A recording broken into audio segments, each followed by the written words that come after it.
What's up, guys? I'm MixedByColt. We have really Khalil. Where are you joining us from? I'm in Savannah right now, Savannah, Georgia. That's dope. How is it over there? The weather's good. Weather's good if that's what you're asking about.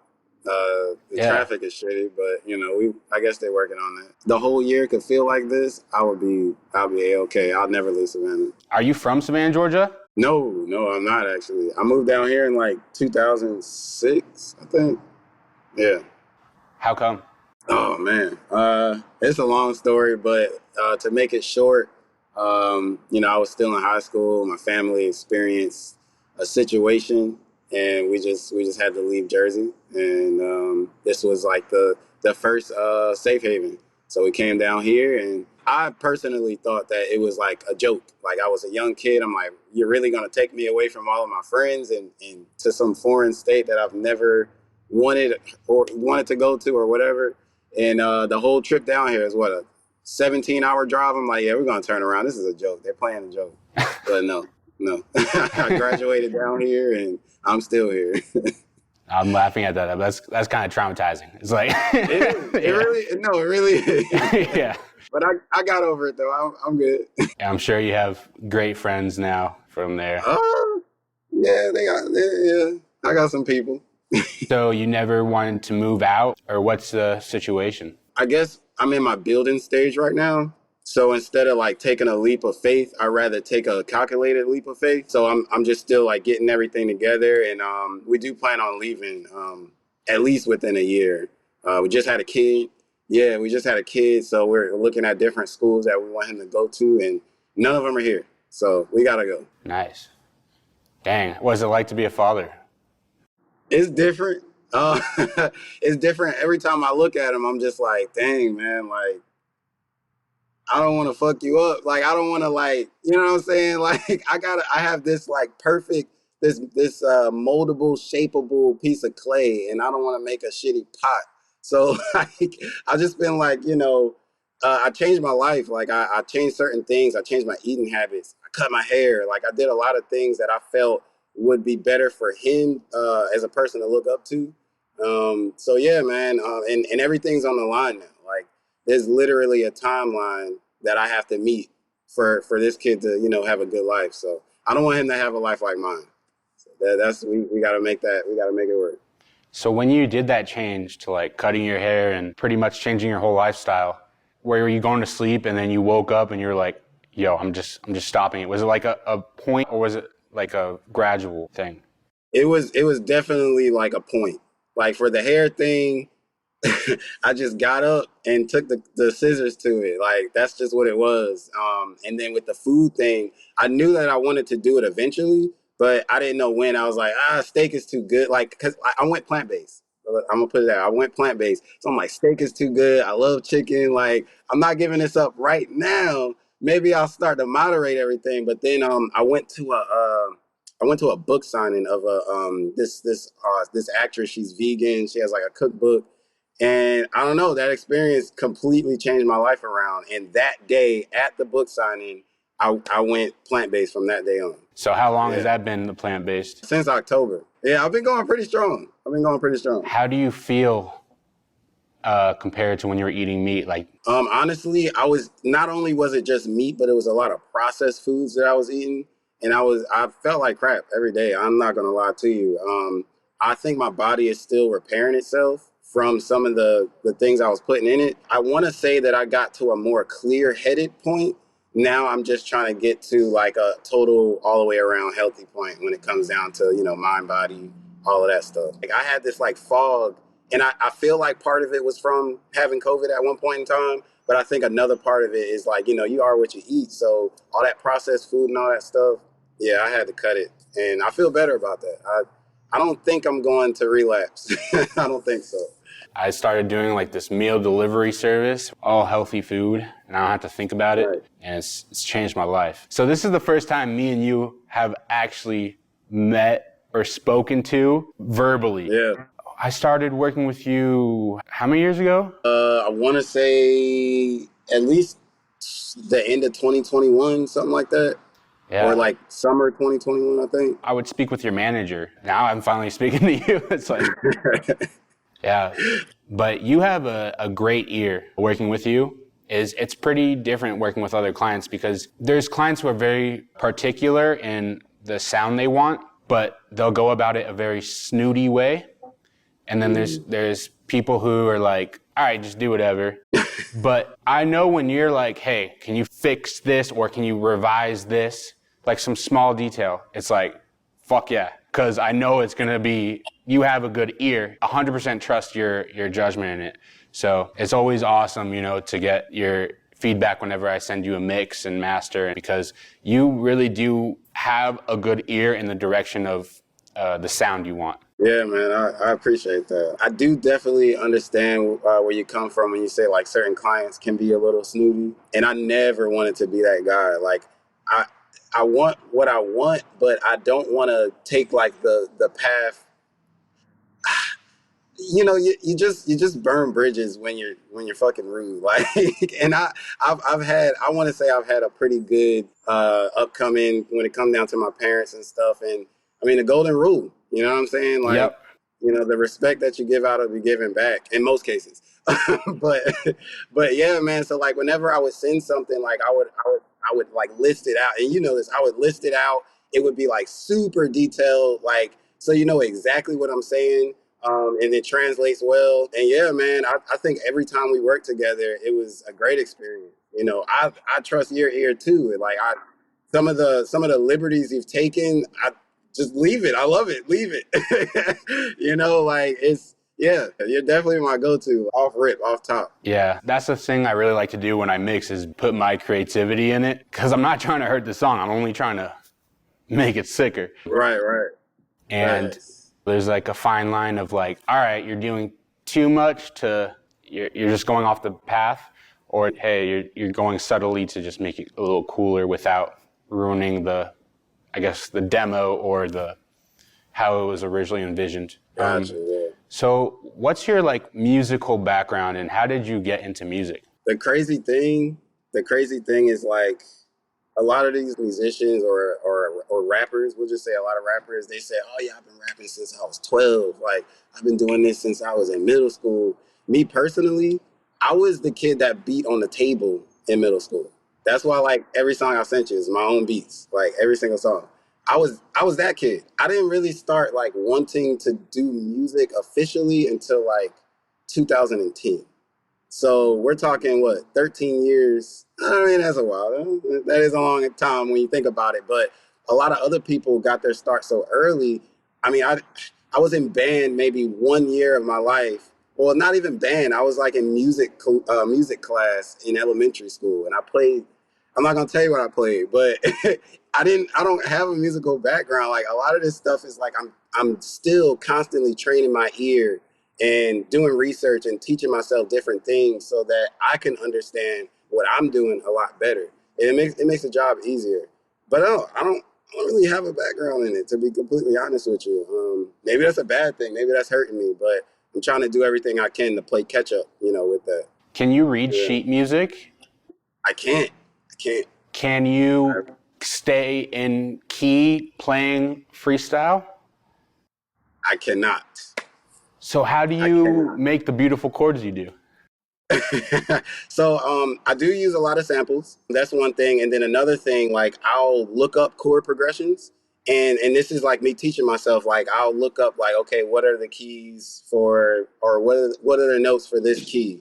What's this chord progression in this root key? And then I'll play it out that way. It's a very slow process, but I have like the vision. So it might take me till from 12 a.m. to 7 a.m. to really completely finish like my first draft. I mean, you've heard some of the stuff that I've come up with. Like, I mean, I'm not trying to toot my own horn, and I know I have a lot of progress to make, but though I'm taking baby steps with it, I know what that finish line looks like. It's a little different for me. Like, I can't go in a jam session and be like, yeah, I'm about to jump in a jam session and play.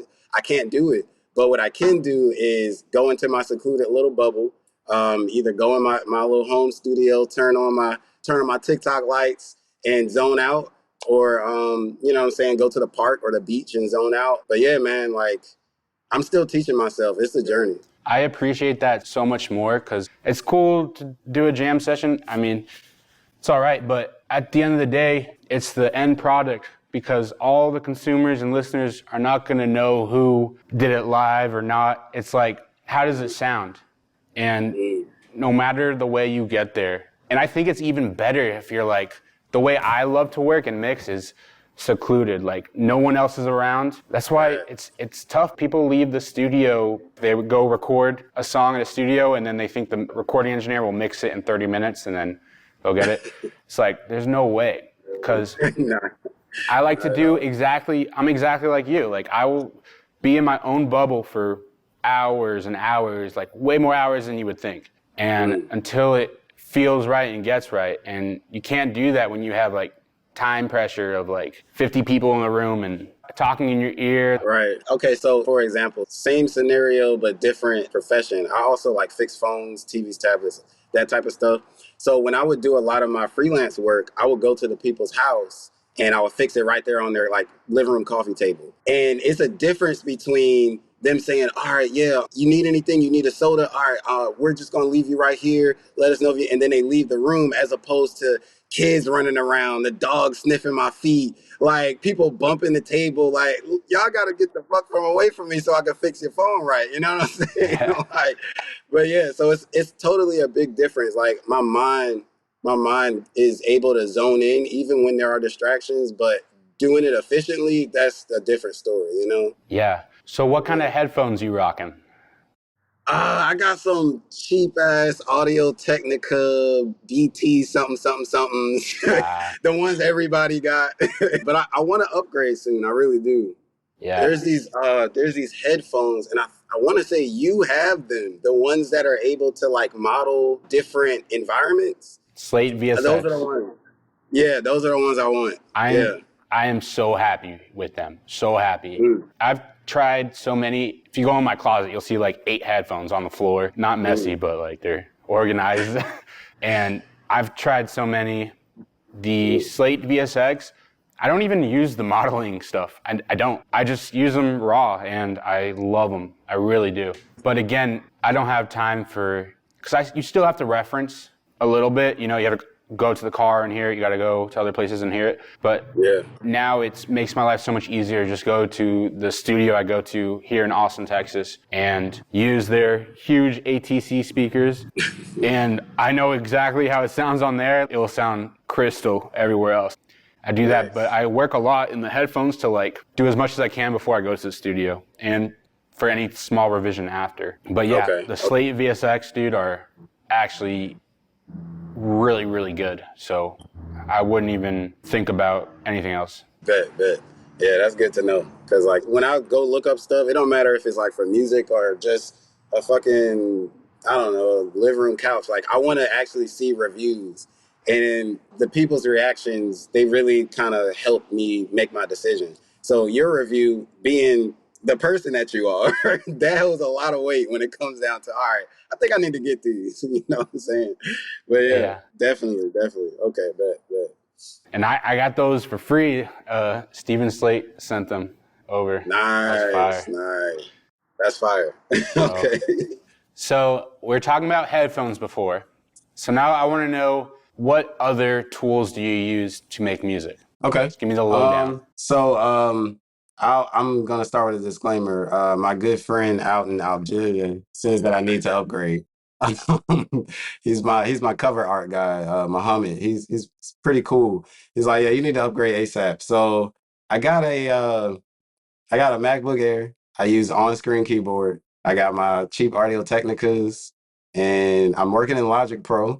I'm working in Logic Pro. I love using Arcade as one of my instruments, like one of my tools, because the samples are amazing on there.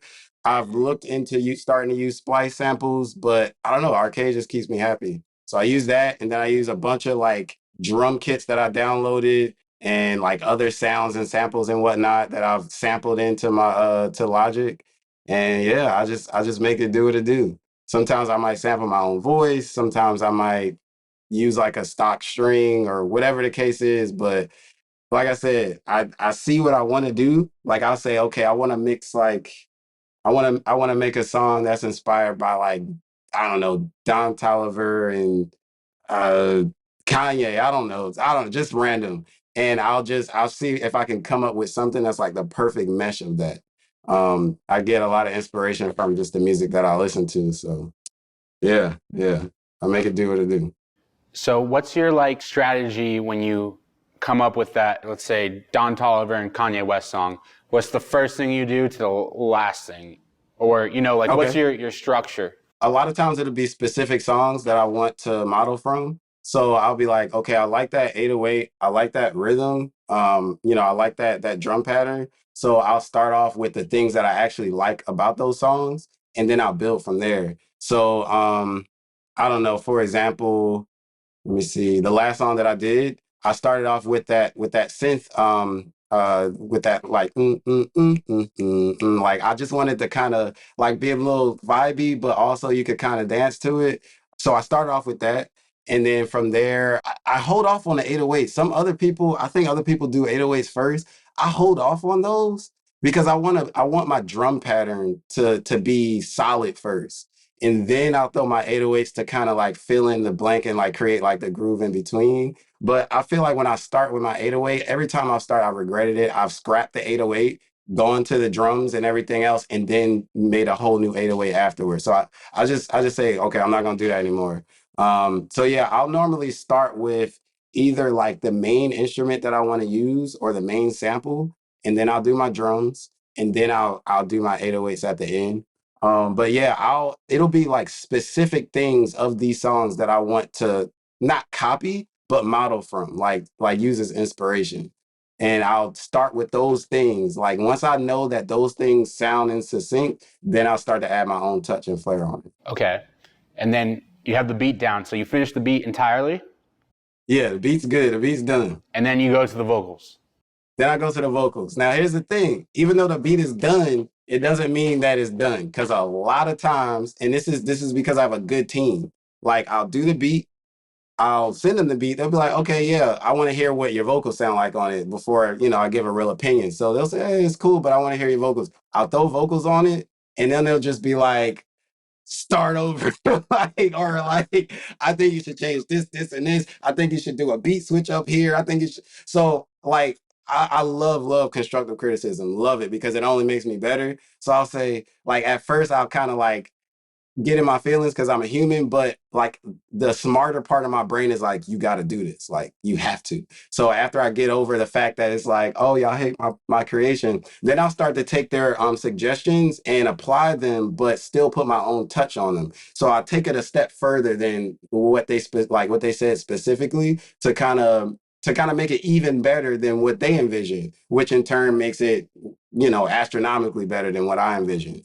So there's songs that had started off with one beat, and then I recorded the vocals, and then they're just like change this, and this, and I said, okay, fuck it.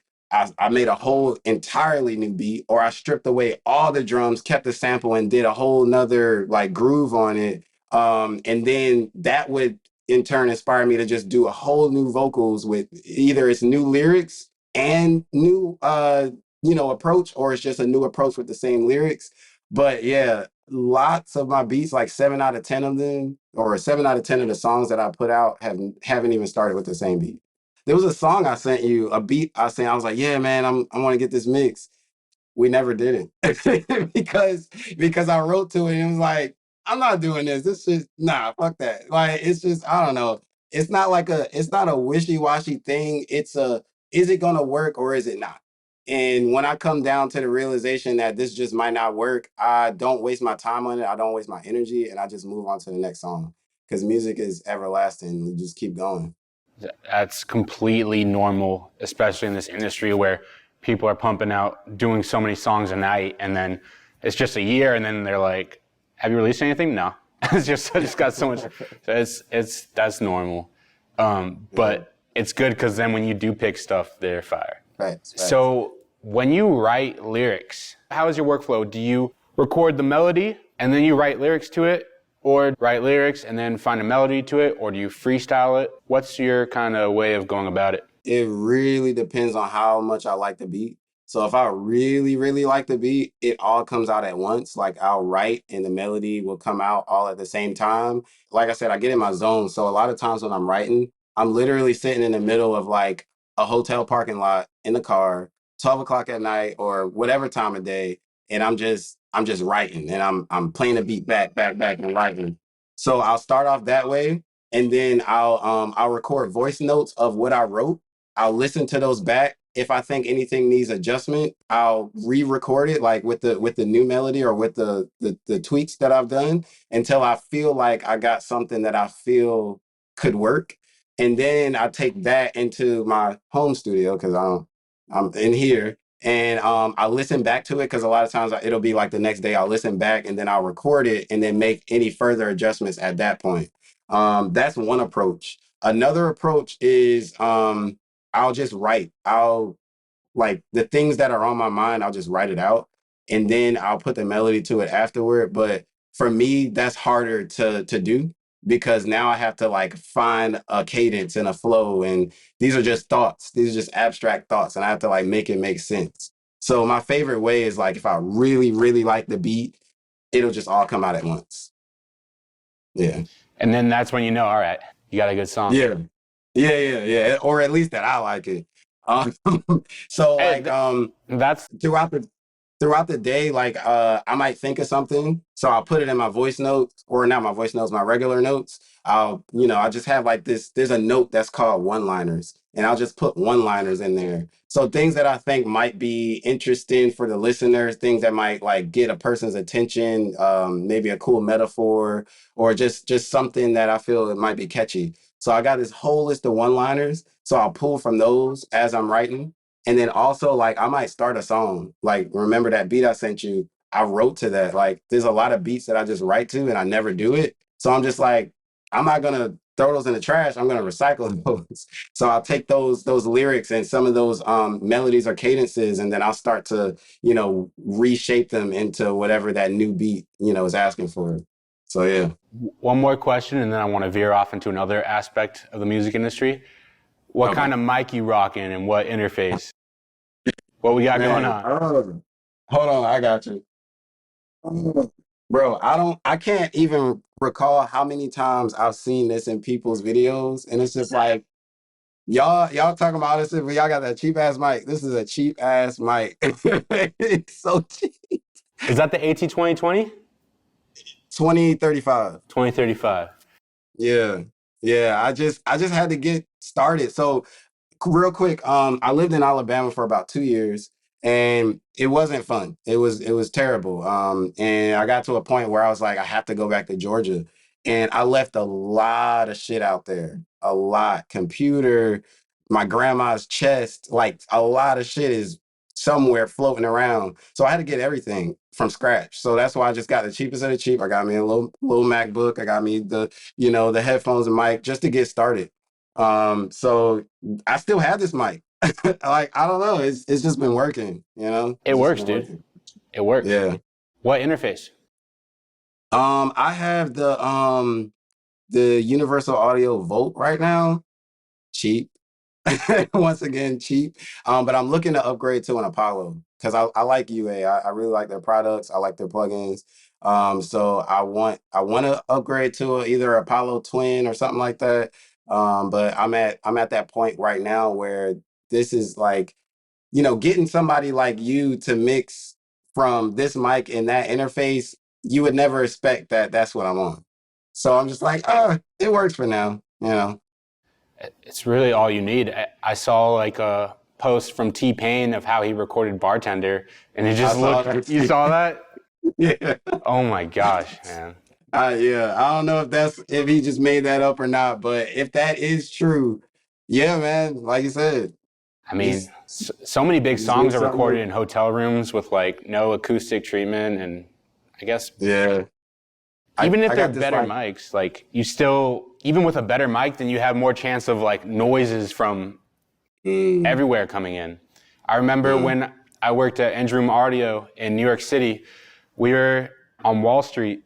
We were like up on the penthouse of this huge building, and the Telefunken mic, which is a beautiful mic, it's like the Chris Brown go-to mic, it would pick mm. up noises from the subway. And we were on the What? penthouse of a huge New York building. It was Jeez. crazy sensitive. So I mean, it's kind of a blessing to have a little less sensitive of a condenser mic, Yeah, so it doesn't yeah. pick up the cars and everything going.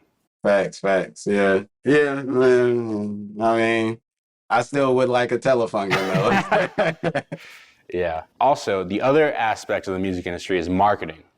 So Mm, I know a really great testimonial for me is that I mixed and mastered a song for you that went #3 on Billboard Triller Global Awards.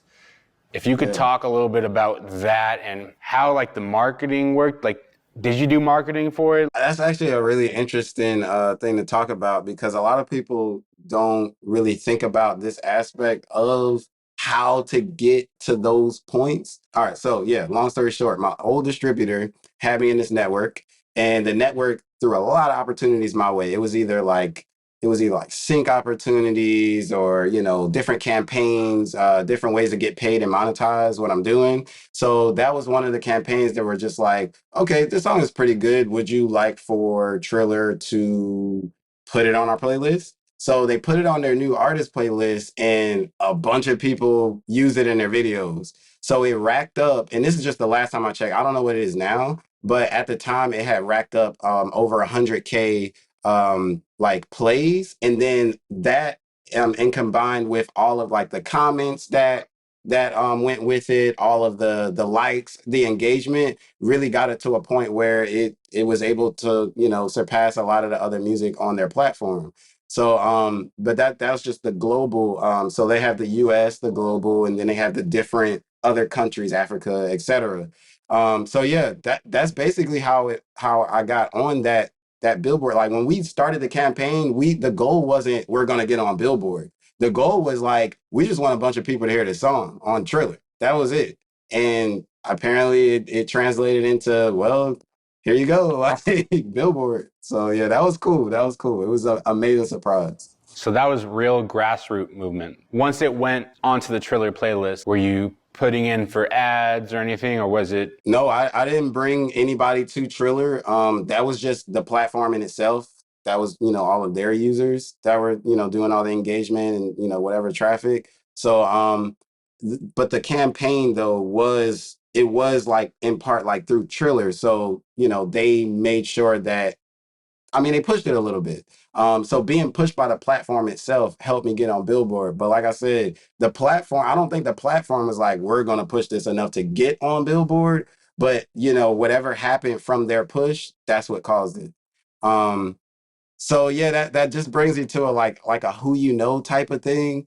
And that's like the bittersweet part of the industry that nobody either talks about enough or doesn't or just doesn't know, especially for a lot of indie artists that are trying to start.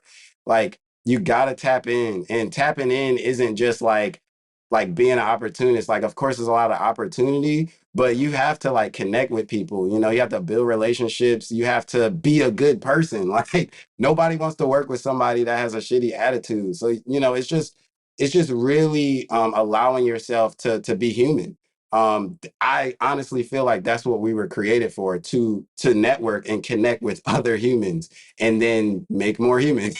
So yeah, you really just have to allow yourself to be who you're meant to be. But and then everything else will follow through. Everything else will follow through. But yeah, my old distributor, I'm no longer with them, so I'm not in their network anymore. So we took a few steps back, but to build different relationships and build different networks. So yeah, I'm kind of in that like super grind stage now. What would you recommend to anyone kind of, they're trying to figure out how to get in the music industry in this big world, get a fan base? They just started or they've been doing it for years, but they haven't seen any real movement. What would you recommend they do? I would say to put blinders on to certain things. So toward the beginning of when I was like, okay, I know that the only way to get recognized is to put it in front of people. There was this trial and error stage of like, okay, I'm gonna use this service and I'm gonna use that platform and this and that. But a lot of these services are scams. Like literally, like so much of the music industry is a scam. Like you just kind of have to navigate around some of the people that are like promising to do right by you, but in reality it's just a money scheme. So for example, there was this guy on Twitter, I don't remember his name, but it was a guy on Twitter. He's like, yeah, man, if you give me $150, I'll help push your song, something like that. I forget what it was. He had a check mark before Twitter was selling check marks. He had certain people retweeting his stuff, so he looked absolutely legit to me. I don't just throw my money at anybody. I gave him the money. He said he was going to do what he was going to do and didn't answer.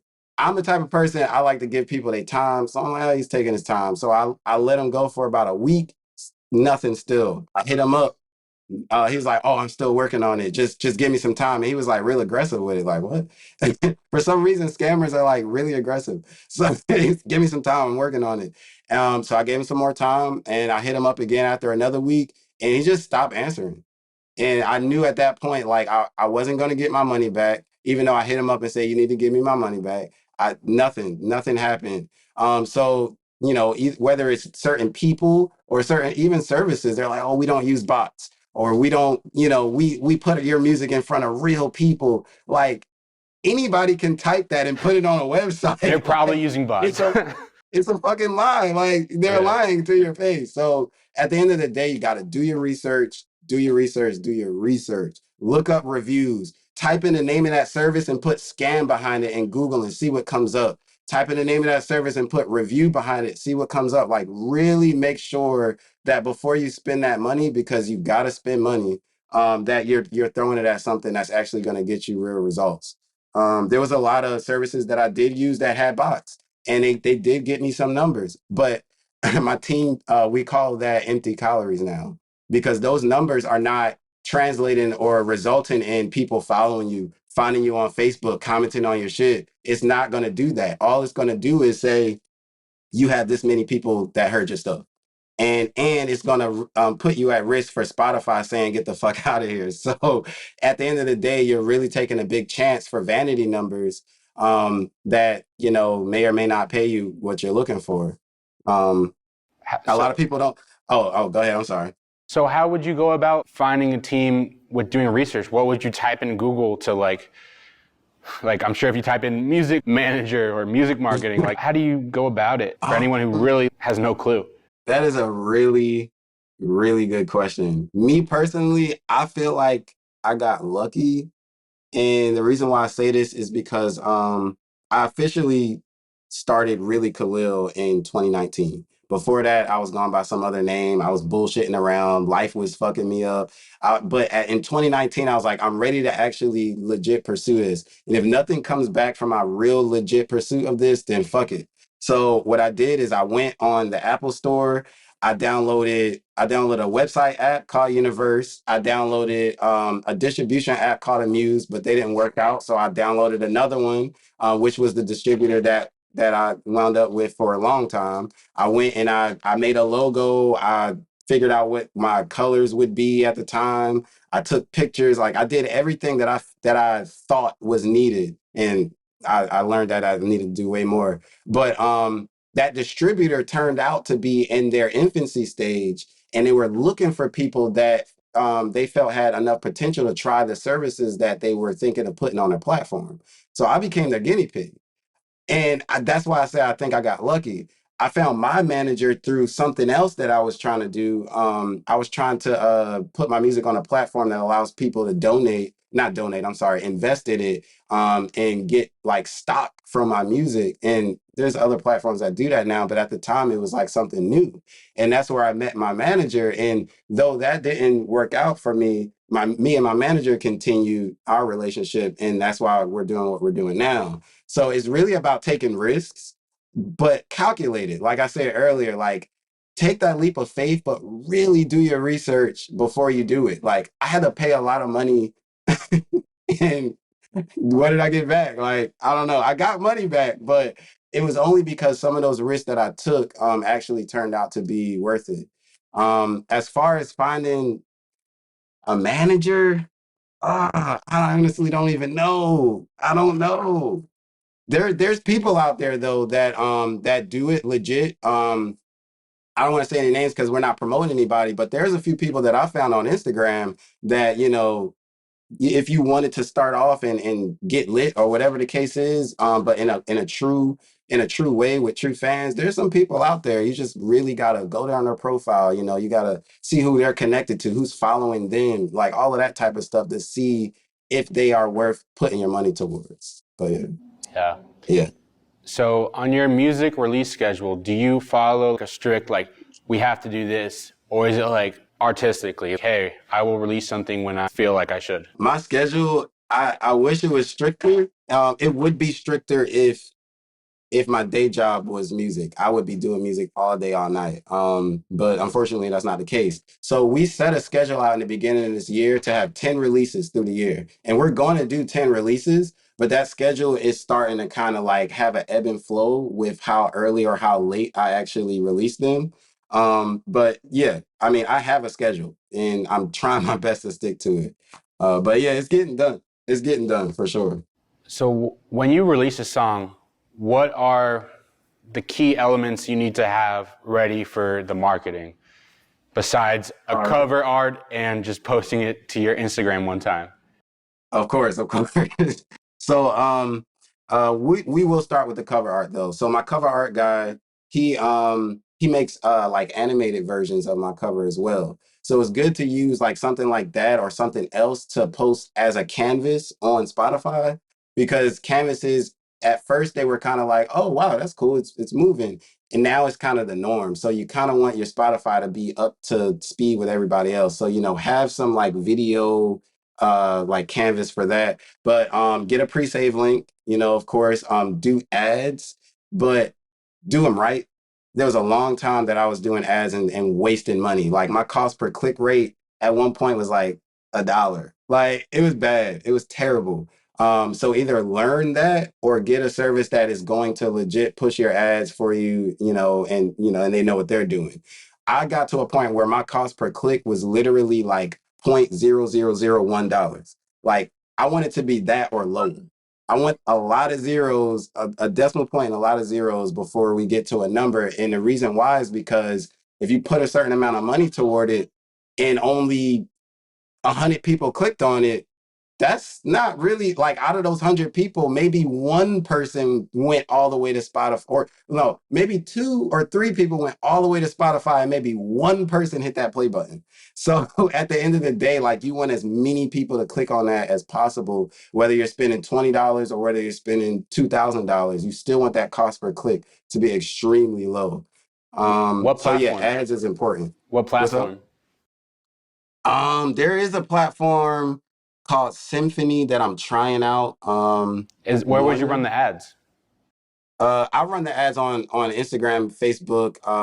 So I Facebook. did, yeah, Facebook and Instagram. That's really the main place you want to be. TikTok. Those three are like anywhere else is extra. You know, you could if you have a music video, do some YouTube ads. That would be cool. But really like Facebook, Instagram, and TikTok. Those are the 3 places that you want to focus like the bulk of your money on. That's what I think, me personally. And would you just preview the song in the ad? Or I would just say be as creative as possible, to be honest. Like if you are an artist and you are creative and you think of like just shit that's out of this world, like use that shit for your ads. Like use the fucking short film idea that you had. Like just do a few seconds of that, or do like a performance video of you in like a really cool place. Or if you got an animator guy, use his animation, whatever the case is. But make sure like when people are scrolling, make sure it looks like the rest of TikTok or looks like the rest of Instagram, as opposed to like, because it's going to have that sponsored tag on it.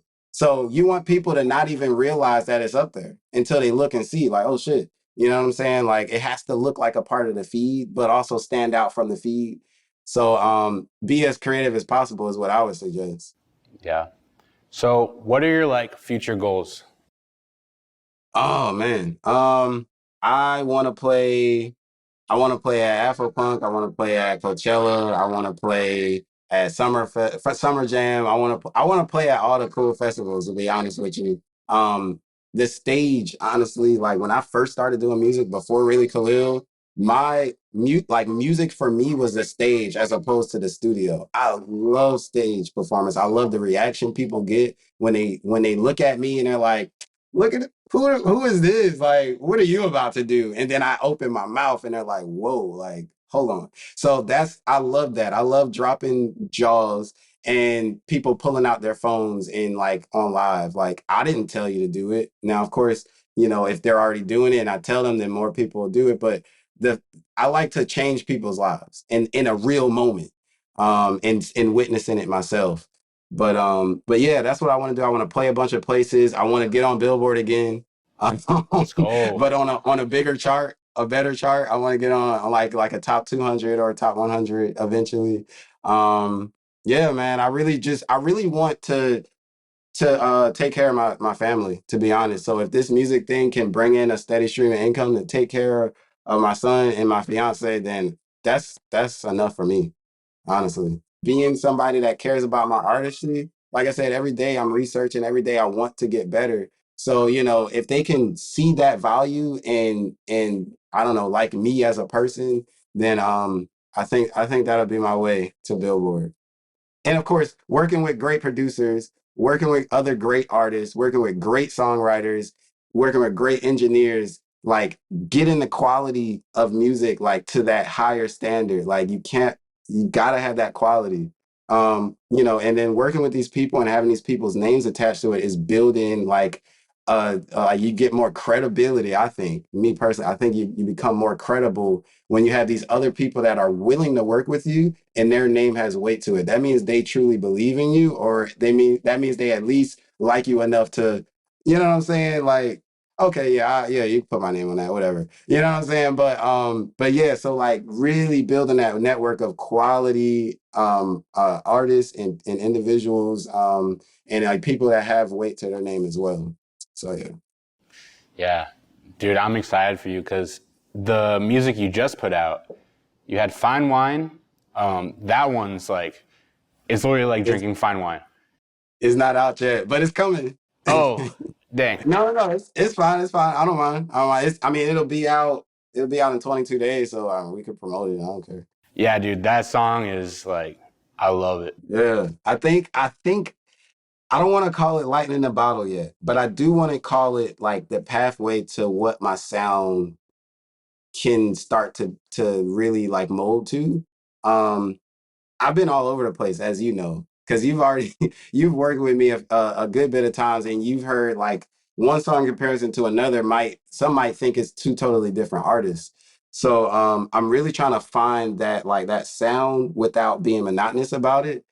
So if I can get into a certain realm, and I really like Fine Wine because I've personally never heard anything like specifically that you could say, oh, that sounds like that, but it sounds like a bunch of different shit to me, and I like that about it. I like that about a lot of my music, and I'm excited. I'm excited for Fine Wine. It's so The featured catchy. artist, yeah, yeah, man. I love it. I love it. The featured artist is dope as hell. Everything O'Shawn, he lives in Canada. He's fire, man. And yeah, yeah. So we're How, gonna see what happens. how'd you guys connect to do the Oh, song? okay. This is actually another point that we can piggyback on something else. So taking risks, right? Have you ever heard of Clubhouse? Yes. Okay, so at one point in time, Clubhouse was like all about positivity and connecting, right? It was literally like if you got into it early enough, that could rocket, like really rocket you to like if you got into Clubhouse early enough, you could like your trajectory could speed up a little bit. And that's kind of what happened to me, but I got in a little late in the game. So I entered a room. There was a guy in there.